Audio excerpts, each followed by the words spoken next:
अस्सलाम वालेकुम। सुप्रभात बच्चों, आशा करती हूँ आप सबको बच्चों पिछली क्लास में हम लोगों ने पाठ 7 रीडिंग किया था बच्चों।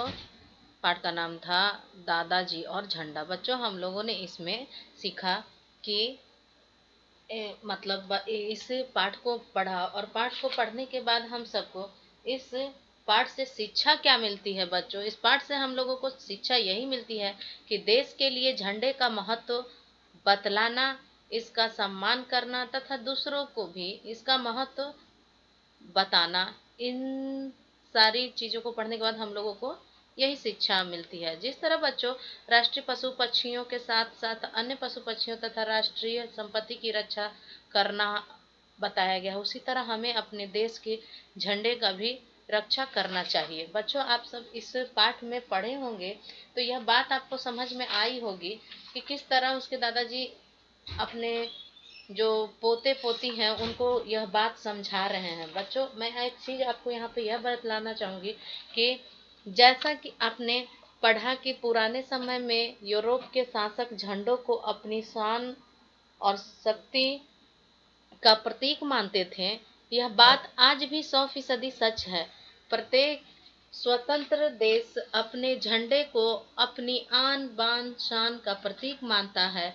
इसकी रक्षा करते हुए न जाने कितने सैनिक शहीद हो जाते हैं, फिर भी इसे झुकने नहीं देते हैं।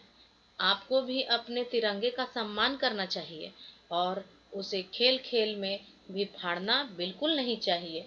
अगर कोई दूसरा बच्चा या व्यक्ति इस प्रकार के कार्य करता हो, इस तरह की हरकतें करता हो, तो उसे ऐसा करने से रोकना चाहिए और उसे समझाना चाहिए। तो बच्चों आप लोगों को उम्मीद करती हूँ इस पाठ से क्या शिक्षा मिलती है, इन सब चीज़ को सुनने के बाद आपको समझ में आ गया होगा। बच्चों उसके बाद आता है कठिन शब्द, जो हमने उस दिन बताया, आपकी पुस्तक में भी कुछ शब्दार्थ दिए हुए हैं बच्चों, उन सब के बारे में यहाँ देखें। मैंने इस पे लिख दिया है आप लोगों का इंग्लिश में भी मीनिंग और हिंदी में भी। आप लोग इसको देख करके अच्छी तरह से लिखने का कोशिश करें बच्चों।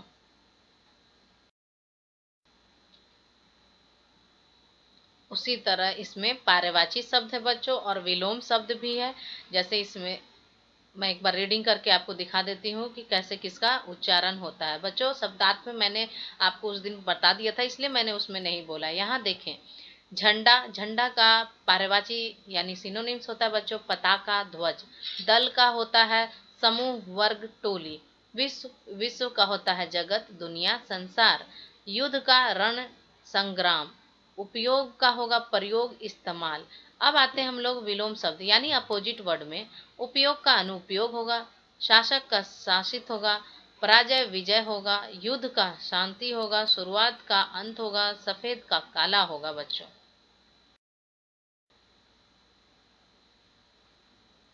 बच्चों अब बारी आती है प्रश्न उत्तर। पहला प्रश्न है यहाँ पे, पुराने समय में झंडों का इस्तेमाल किस लिए किया जाता था। उत्तर है बच्चों पुराने समय में झंडों का इस्तेमाल दुश्मनों और दोस्तों को पहचानने के लिए होता था। दूसरा प्रश्न है बच्चों डेन ब्रोग क्या है। बच्चों डेन ब्रोग को आप इन्वर्टेड कॉमा के अंदर बंद कर दीजिएगा। और उसे कब बनाया गया। देखिए बच्चों उस दिन भी आप लोग पूछ रहे थे कि डेनमार्क डेनब्रोग क्या है, तो मैंने उस दिन भी आप लोगों को बताया था कि डेनमार्क और डेनब्रोग जो है प्लेस और क्या बोलते हैं चीज़ का नाम है ये। तो यहाँ पर देखिए इसमें जैसे बताया था मैंने, यहाँ पर देखें डेनब्रोग जो है डेनमार्क का झंडा है। डेनमार्क का झंडे का नाम है डेनब्रोग। जैसे हम लोगों भारत देश है ना, भारत देश के झंडे का नाम तिरंगा हम लोग ऐसे पुकारते हैं, उसी तरह डेनमार्क का झंडे को हम लोग डेनब्रोग कहते हैं। तो डेनब्रोग डेनमार्क का झंडा है और उसे 1219 में बनाया गया। अब यहाँ देखें प्रश्न 3, पशु पक्षियों की चमड़ी और पंखों का इस्तेमाल कहाँ तथा क्यों किया जाता था। उत्तर है पुराने समय में जब कपड़े मौजूद नहीं थे, पशु पक्षियों की चमड़ी और पंखों का इस्तेमाल झंडे बनाने में किया जाता था।